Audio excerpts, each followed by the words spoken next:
Saswad police station येथे 8 मार्च 2026 रोजी एक 92/2026 BNS कलम 137(2) 64 अशा कलमांवर एक गुन्हा दाखल होता।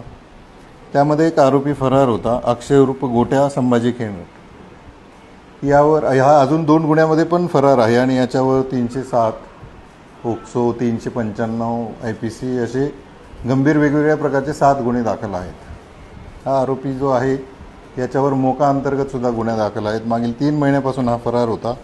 काल सासवड पोलीस स्टेशनच्या टीमनी त्याला शिताफीने पकडलेला आहे आणि त्याला आज कोर्टात हजर केलं होतं। अजून 2 गुन्ह्यामध्ये पण आम्ही त्याला अटक करणार आहेत। असा गंभीर गुन्ह्यातील आरोपींवर यापुढेही आपण वेगवेगळ्या प्रकारची कारवाई करणार आहोत आणि त्याच्यावर तो कसा जास्तीत जास्त जेलमध्ये राहील या पद्धतीनं प्रतिबंधात्मक कारवाई आम्ही त्याच्यावर करणार आहोत। यातील हा जो आरोपी आहे अक्षय उर्फ गोट्या खेंगट हा मोक्यामधील आरोपी आहे। याच्यावर पूर्वी मोका अंतर्गत गुन्हा दाखल होता।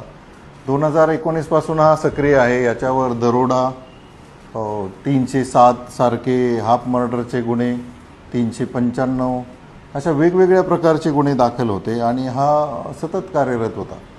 याच्यामध्ये आमच्या सासवड पोलीस स्टेशनचे PSI गोडसे यांच्याकडे हा तपास आहे, परंतु या आरोपीला WPSI जे आहेत अर्चना पाटील त्यांच्यासोबतचे आमचे police constable Londhe, police constable Shinde आणि पोलीस हवालदार किवळे यांच्या पथकाने काल शिताफीनं ताब्यात गेलेला आहे। ॲक्च्युली तो त्याच्यावर मागावर असताना तो उसामध्ये पळून गेलेला होता, परंतु त्याला कॉर्डन करून ताब्यात घेतलेला आहे।